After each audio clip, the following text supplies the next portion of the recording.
Alrighty. Well, welcome everybody to Advocates Network. We're going to go ahead and get started here. We have some nice light topics of conversation tonight that we're going to cover. Property tax stuff, some especially sinister property tax stuff. We've gone over a little bit already, but we're going to go over in a lot more depth tonight. All right. So welcome. If you would, please put your name, personal pronouns, what city you're zooming in from, and your organization or school in the chat. You can see my name in he, him, Denver, and Great Education, Colorado right there. Just use that as your template. All right. Great Ed's vision. Start that over. Through public education, every Colorado student, regardless of their zip code, learning needs, language, identities, or the color of their skin, graduates prepared to lead their best life. And accompanying that, our mission, Great Education Colorado harnesses the power of grassroots activism and diverse, inclusive networks to guarantee that public schools in every Colorado community are welcoming and adequately, equitably, and sustainably funded. All right, our goal as always for the Advocates Network is to create a space for us to build community together. We've done a really good job of that for the last 3 years, I think. Next meeting is in August. My end of the CRM is being a little bit weird right now, so I'll have the link to you in the follow-up email, the August link to you in the follow-up email. And then community commitments. As always, move up, move back. We want everyone to be able to have a chance to talk here if they would like to. And that means that no one person can be talking a lot or monopolizing the conversation. 2, no one knows everything, but together we know a lot. Let's learn together. We have all sorts of backgrounds and perspectives here. One thing we do all have in common is we were all once students, and we all care deeply about public education, advocacy, and policy. And then last but not least, presuming positive intent, but acknowledging our impact. If somebody does say something hurtful or something another person considers out of line, we expect that those kinds of disagreements will be resolved quickly so we can get back to talking about the things that are going to make a difference in the lives of students and teachers in Colorado. All right. To start off with some good news before we talk about our sort of sad property tax measures. Initiatives 176 and 178. So those income tax cuts that we were scared of earlier on have officially been withdrawn. Yay. And oops, not sure what happened there. Sorry about that.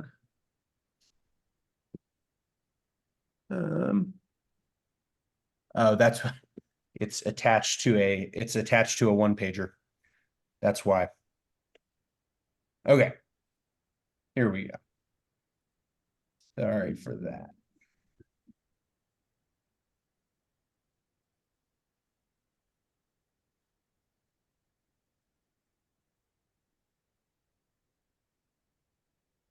So we have a little bit of a discussion question before we dive into things. So John Caldera pulled his income tax cuts because he knew they wouldn't win, and he wrote an article about it. He basically said, we don't have the funding, which I don't think is probably the truth. But he was also in that piece that he wrote, he was pretty mad about the fact that if those things wound up on the ballot measure, the ballot would show exactly what kind of damage those income tax cuts would do to public services in Colorado, thanks to, I believe it was GG a few years ago. And so he has pulled those. I think that's, reason for celebration, obviously. But thinking about that kind of transparency on the ballot, right? Voters being able to tell what the effects of a tax cut like the ones he was proposing would be. Obviously, a good sign, but just for a couple minutes, I want to talk about, what could this mean for our movement going forward?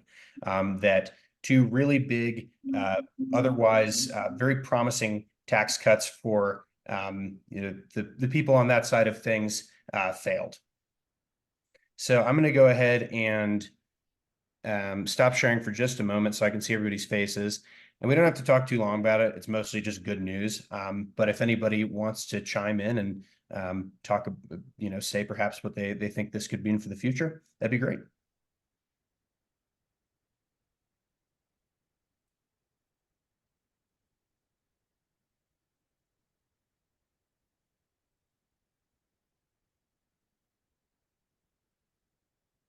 Well, I'm wondering if it's a double-edged sword. Mhm. It's great on tax cuts because it'll show, okay, we're not going to have this much income, therefore X, Y, and Z have to be cut. But also, if we want a tax increase, which we're going to want eventually down the road, it'll be, okay, this is going to cost you. And even though it's going to fund public education, people are always worried about their own pocketbooks. Uh, and I think maybe as long as we frame it right, it might pass, but we just got to be careful. Okay, Jerry. Anyone else? It's obviously a good thing that these were withdrawn. And it's good for us to be able to focus our attentions on, 50, 108, 138. But they're also going to be dumping money into those. So it's just going to create that focus and money on those. And we're going to have to fight that much harder, which we already need to anyway, but still. Good point, Don.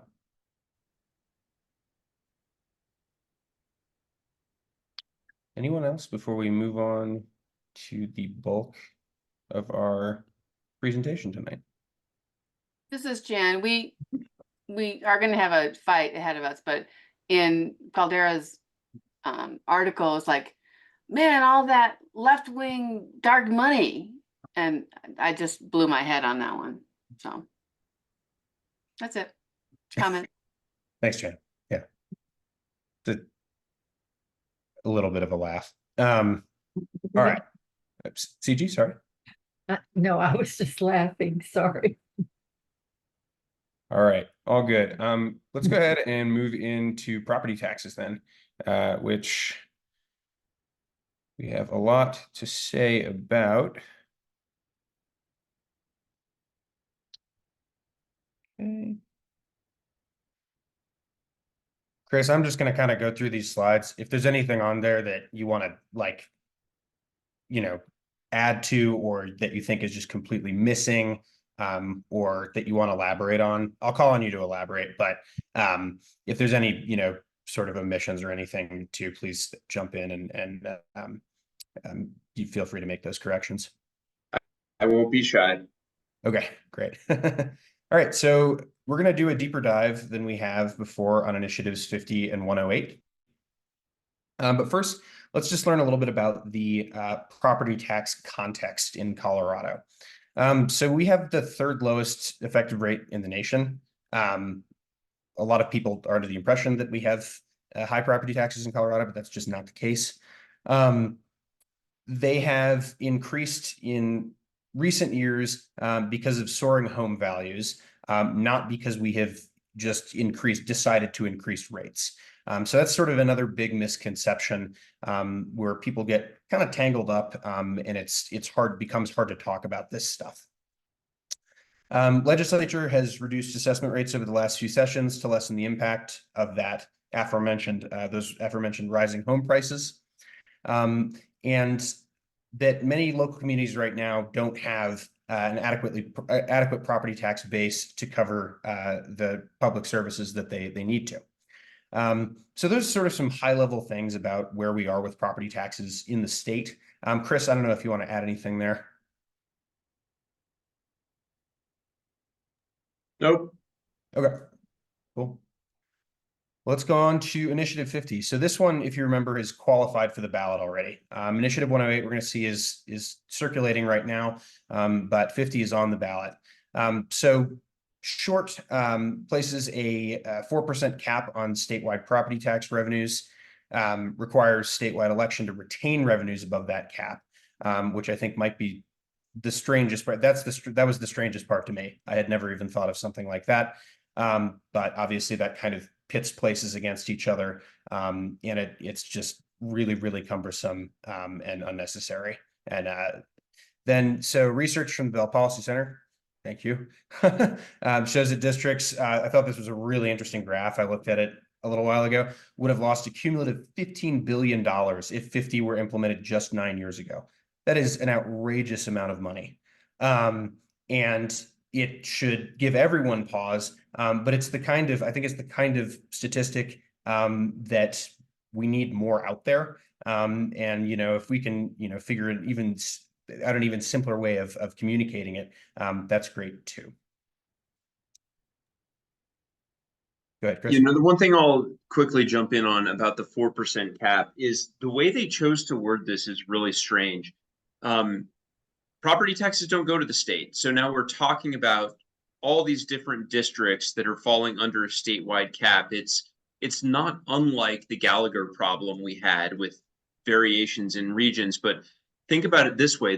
Let's say that the Denver metro area has profound growth in values. That could put an even lower cap on districts outside of Denver metro effectively. That would further restrain their revenues because Denver's is growing so much. So it's really bizarre. Furthermore, you know, there's an opportunity. Ben's bullet says it requires a statewide election to retain revenues above that cap.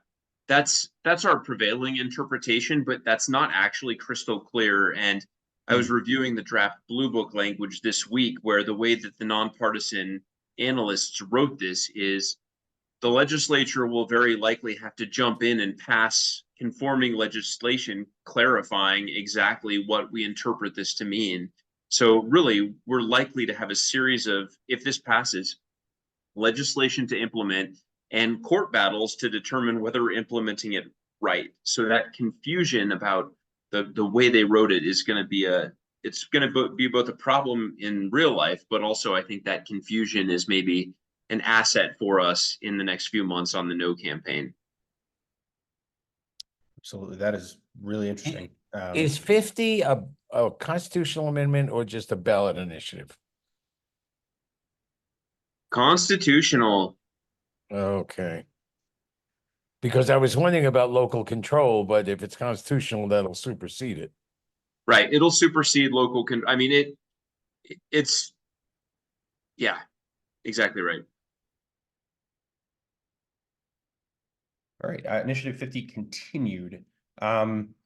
So if passed, significant concerns about the state's ability to meet our constitutional funding requirement under Amendment 23. I know we've all heard a lot about Amendment 23 over the years as education folk. So it poses a big problem there.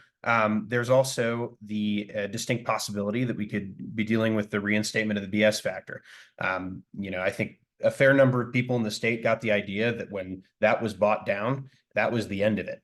But the BS factor is still a calculation that is there and that could come back at any time when it's needed, deemed to be needed.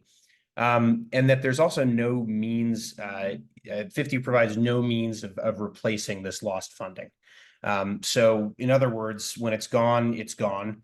So those hits to public services, to schools, no way of recouping that per the initiative. Chris, anything? Cool. Will what you just said about lost revenue to local services be in the Blue Book? Kind of like what the two initiatives that failed, that didn't get on because of the information that would be published? Yeah, I'll drop some links to the proposed Blue Book language in the chat in 1 second, so you guys can take a look at the nonpartisan staff's first draft of this. The Bell did submit some suggested edits to it, but we won't know for sure what's in the Blue Book until the Legislative Council Committee meets in September and approves it. But they did, you know, they make a lot of effort to show the pros and cons and help people understand what happens. And it's hard to quantify the lost revenue on this one, but they are also able to show how if this passes, the prop tax relief bill that we passed in the legislature shuts off, and they're able to kind of demonstrate that complexity. So I'll go find that link and drop it in here in 1 second. All right, so let's move on to the other big bad ballot initiative, which is Initiative 108. So this is one they're currently gathering signatures for. I don't know, Chris, if you have any sort of updates on the campaign for this, the signature gathering effort. I saw somebody out at a King Soopers the other week, but that's about all I saw. Yeah, I don't have a lot of detail on it. I know they're still gathering, so they have not submitted signatures. The other thing that we learned, and I think you may have been part of some of these conversations as well, is some of the right-wing groups are pooling together and having circulators carry petitions for not only 108, but the voucher measure and some of the other measures all at the same time. I heard about petition circulators carrying up to 5 petitions at a time, which seems a bit cumbersome. Yeah, the guy at the King Supers near my house who was gathering had 3 of them. So it was the vouchers, this, and I can't remember the other one. But yeah, 3 unrelated measures, and he was getting a lot of signatures. Gender ones? Yeah. Evie? Were they carrying the ones on gender? I think that's what it was. Yeah. It was the parental notification. Parental notification and a ban of transgender in girls' sports. Yeah, they were definitely carrying the parental notification one, but I don't know about the other. All right, so Initiative 108 would reduce the valuation assessment to 5.7% of the actual value for residential and 24% for anything other than residential. This one, again, just devastating cuts. So local cuts totaling $3 billion per year. And this bill or this measure has the nerve to require state backfill, which our state obviously, probably cannot do in a lot of situations. So what this does is basically it simultaneously cuts property taxes, and it just constricts the state budget too, because as the state is pulling money out to backfill those services or the lost money, they're necessarily taking money away from other state level or state funding of other services. So it's sort of this nasty double constriction, and paired with Initiative 50 would be pretty disastrous. Chris? I mean, I think we all have an understanding that cutting 18% of the general fund is a gigantic problem. And I think that anyone who understands the combined state and local funding for schools knows that a backfill doesn't make sense at all. So there's no question that this recreates the BS factor overnight. The only way to avoid that would be by closing numerous state departments in their entirety. And so State Budget Director Mark Ferrandino did a good analysis of this that he presented to the Property Tax Commission a couple weeks ago. We're doing what we can to amplify that, but the cuts would be very large. The proponents of this measure are doing some pretty funny math here in suggesting that this would actually only require $200 million of state backfill.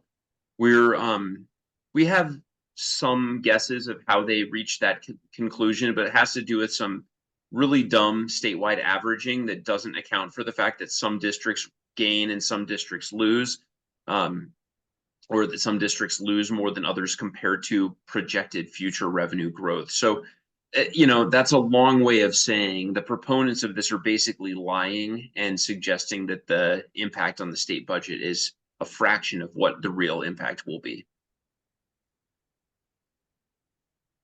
Gotcha. Well, that's terrifying. I guess,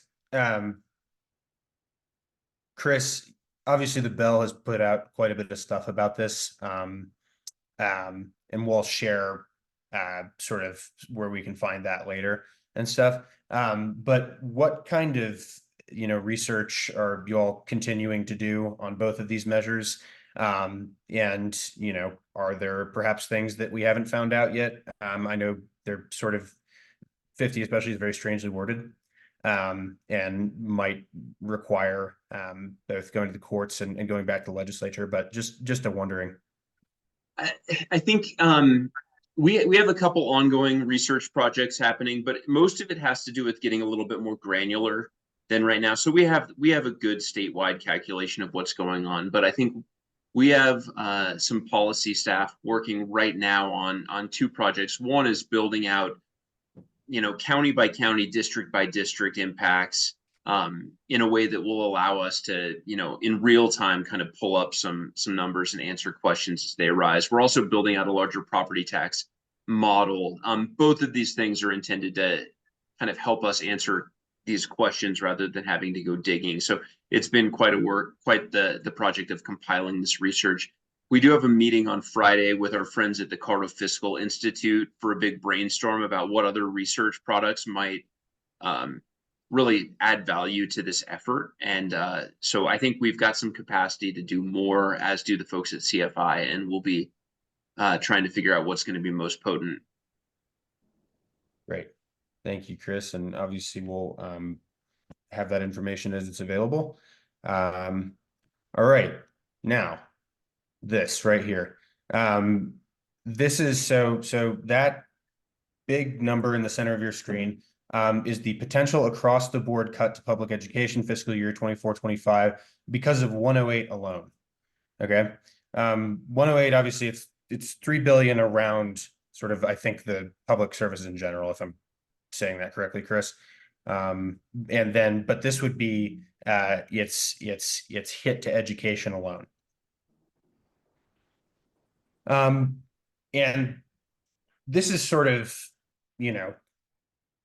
what we're left with, that to maintain education funding, we would have to reduce 18-20% of all other departments. Like Chris mentioned earlier, we're talking about a massive reduction, except in the areas of Medicaid and education itself, obviously.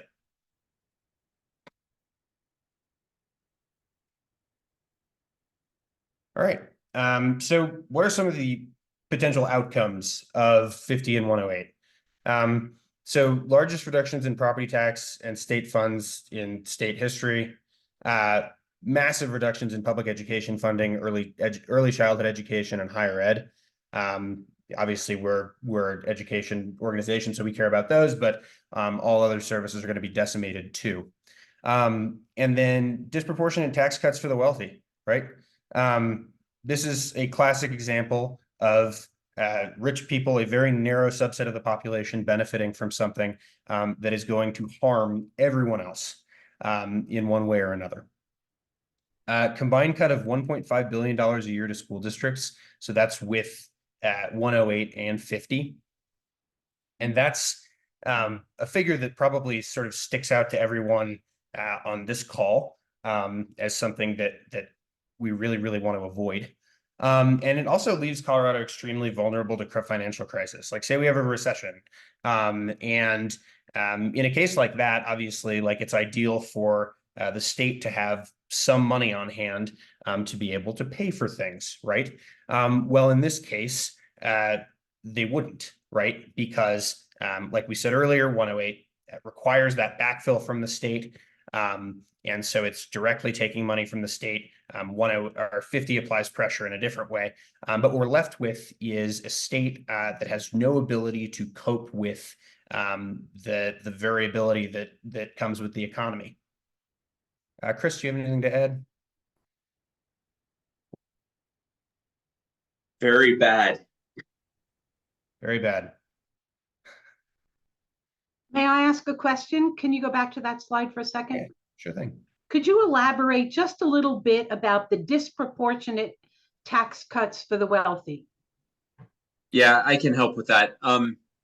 It's really just based on large home value. That's what this is about. So, I mean, it's the benefit is proportionate to home value, but the high probability of wealthy people. And it's a contrast to what we did in Senate Bill 233. So the way we structure the residential property tax relief in 233 was through this new homestead exemption of 10% on the first $700,000 of home value. What that means is once you get up to a $1.5 million home or $2 million home, you're only getting that exemption of the first $700,000. meaning people with lower value homes tend to receive a larger proportional benefit, and then you start just having to pay a higher share of your property taxes as your income grows up. So with 108 and 50 compared to Senate Bill 233, the rich, the people who own the largest, most expensive homes receive a very, very large benefit. Disproportionate may not be the technically correct term for that, but it's a message that helps communicate the point. Thanks, Chris. All right. So is there any hope for our state? Well, so we have Senate Bill 233, which we've already discussed here, but obviously bears mentioning again with this.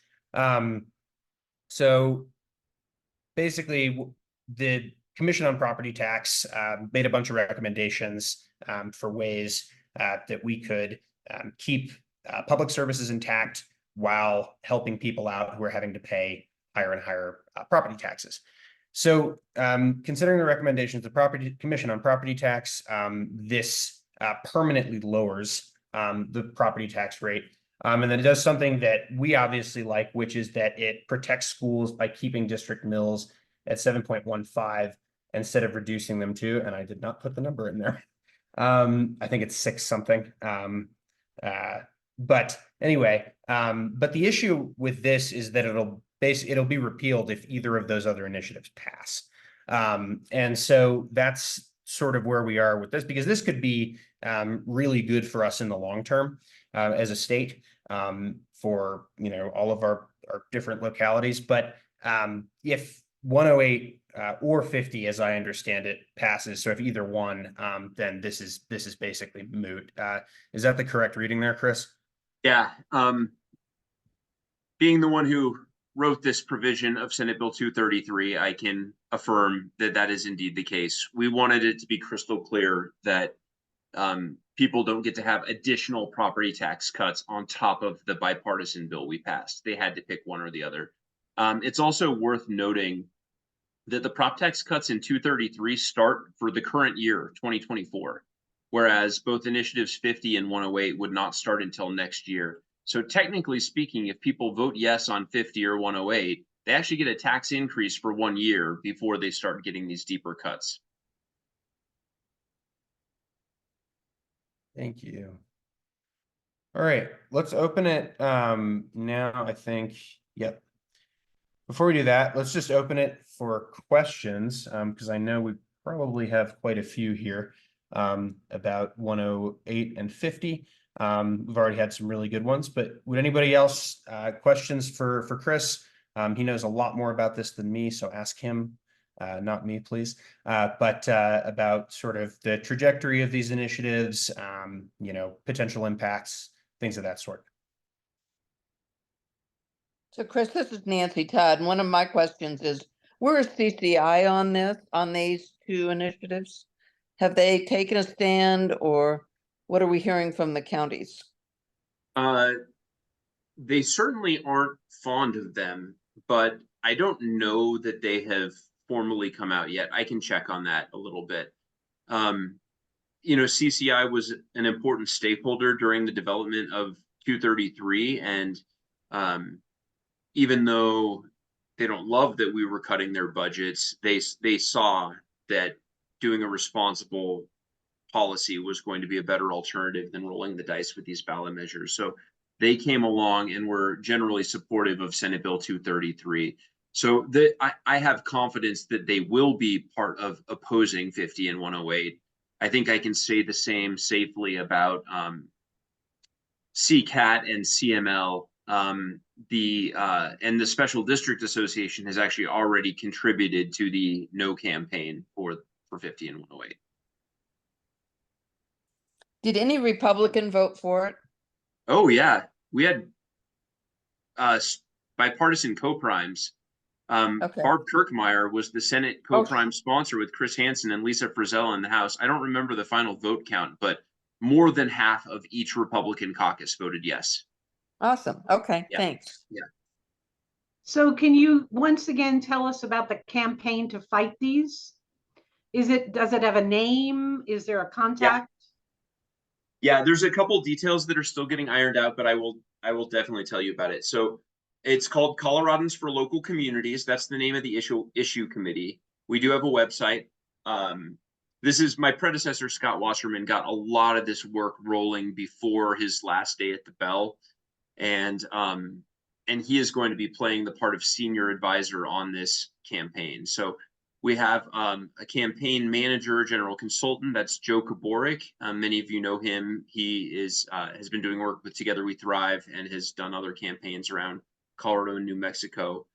And he's currently going through that work. CEA, NEA, and the Bell are the three organizations that have so far made a commitment of $250,000 or more, and we're sitting at the executive board of the committee, and we're going to be doing our work to fundraise a lot more in the months ahead. So we're getting the bones of the campaign put together. I'll drop Ben already dropped the website in the chat. And worth looking at on the website, we have general messaging, but we also have downloadable fact sheets.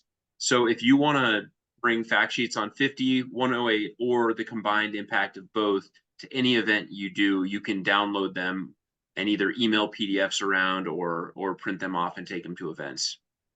And they're great. They're super succinct. I looked at them right before this, and they look nice too. So yeah, and I think there are a lot of questions that still need to be answered about the campaign. So I think we're trying to figure out how to build out the grassroots component of this work. That's going to be something that's going to be in Scott's portfolio once he officially starts up working for the campaign. He's going to be doing a ton of outreach to local governments, all kinds of organizations in the progressive orbit to make sure we're all involved in this. And we have an earned media strategy going right now where we're pitching stories and trying to get the press to cover even more of the devastating impact that these would have. Do we know if Case and Casby have logged in yet on it? And They also have not police and yet. fire? But it's in progress. My policy director, Andrea Kuick, is going to speak to a case conference next week after next with I think a lot of the superintendents are going to be in attendance there. And so and then Brett Miles and I are talking this Thursday about this measure specifically. I have not started the engagement with CASB, but their folks inside of the Capitol were in a lot of the conversations around the prop tax measure. So we just need to make sure we follow up with them. And what about police and fire? Police, it's most of them are municipal, and most municipalities don't have a huge property tax base. It's a lot of sales tax funding those police forces. That said, I think we will talk to them, and the county sheriff certainly. Fire, we're talking to firefighters and the fire chiefs we're talking to. And the firefighters at least have made a commitment to help support the No campaign.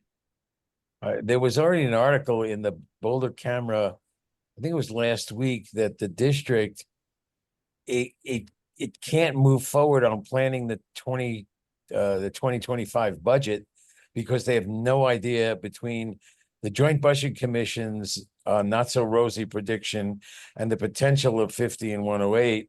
They have no idea what kind of revenue they're going to be getting. Yeah, and one other wrinkle that comes with Initiative 50, if it passes, is it throws the bond market into disarray.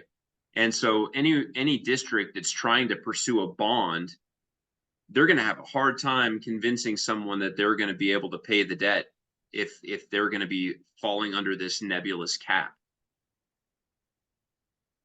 And that's one of the reasons some of the business groups that would normally be fighting for a tax cut are with us, which is not to say we have them all, unfortunately, but there are some business groups that understand how damaging this is. Great. Other questions?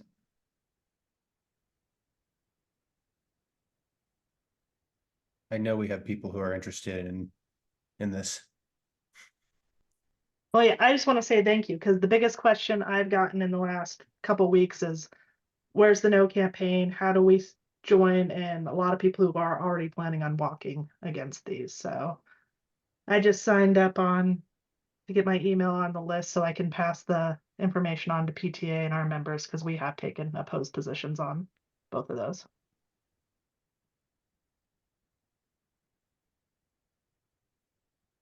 Great. And do you know, Chris, on the website under the sign up portion, it gives option for phones, whatever else it is. Are they currently doing things right now, or are they sort of still getting everything together to begin that kind of outreach? I mean, I don't think that a lot of that outreach has started yet. Scott's been out of the country. He's back into this week, and that's going to be under his portfolio. So I think that's going to be something that he really starts on next week. Okay, that's great. We would love to get that out to our people and include it in a newsletter and that kind of stuff. Yeah, but the forms on the website work. So we're certainly collecting responses. So you don't have to wait to send that part out. So Chris, exactly who is behind 50 and 108? Who all is pushing that?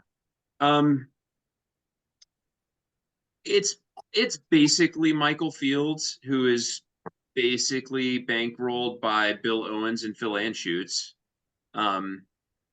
That's the main driver of it. The folks at the Colorado Concern table are involved, but they're not really the driving force. I think that they are contributing, and they're angry that they didn't get exactly what they wanted out of the legislature. So I would say that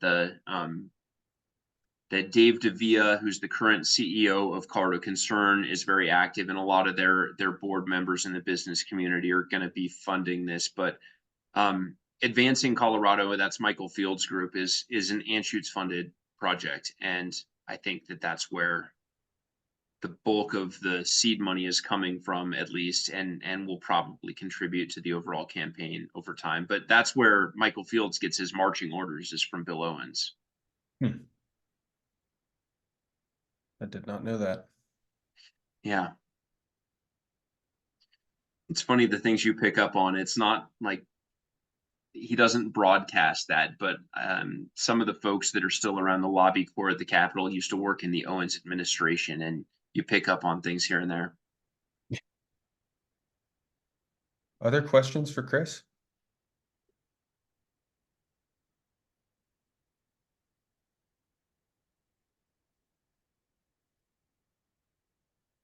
About property taxes related things?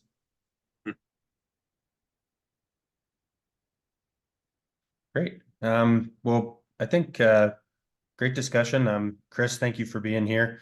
I still have a few more things to show people. We have a slide for the Coloradans for Communities, but we pretty well took care of that here, I think. Once again, that link is in the chat. It's the second one from the bottom right now. If you could go there, there's a lot of information on that website, like compiled information, that once I saw it this afternoon, I was like, wow, I've been looking all over other sources, and it's all sort of here, very easily digestible. Share with your friends and family, and then those one pagers are awesome.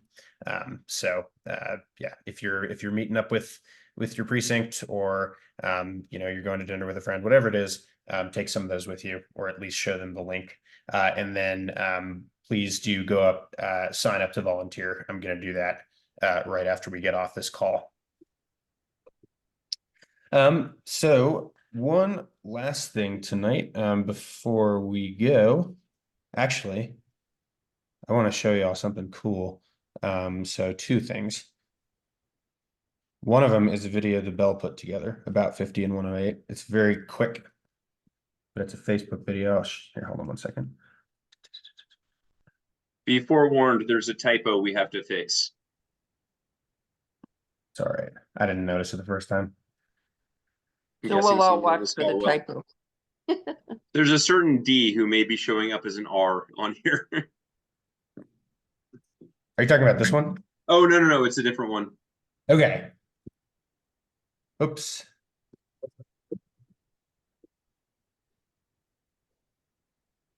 Unless you basically get rid of all of higher education and make significant cuts to human services, judicial, and corrections, you can do that and have no budget stabilization factor.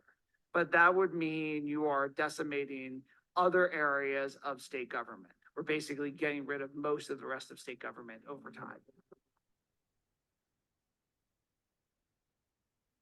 I was on the committee when that happened and it was excruciating.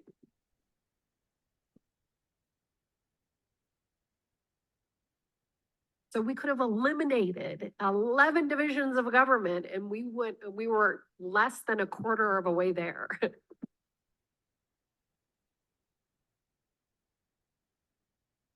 It's gonna be easy to say, yeah, we're gonna cut property taxes. It's those consequences further on.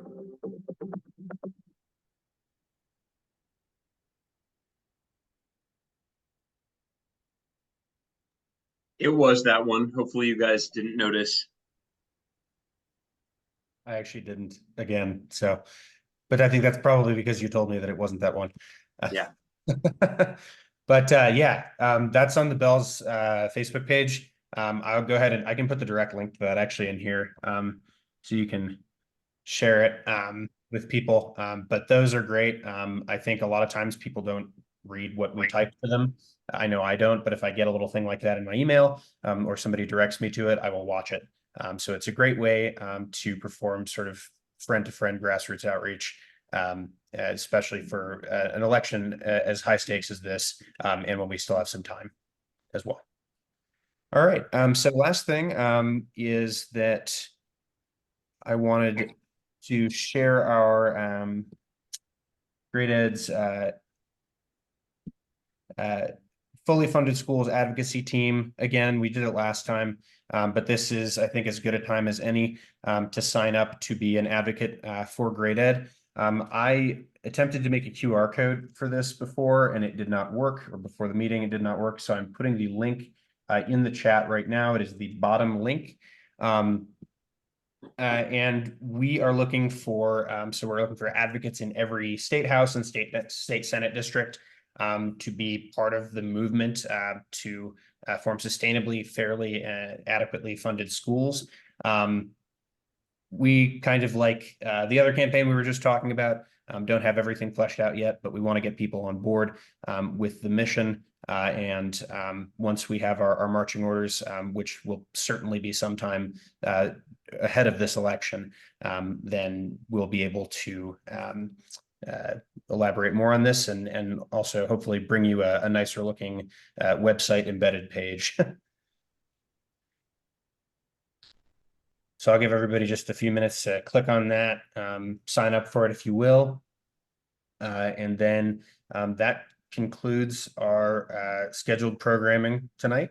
We've got 12 minutes left. But thank you so much, everybody, for coming out, asking great questions and being part of this discussion, as always.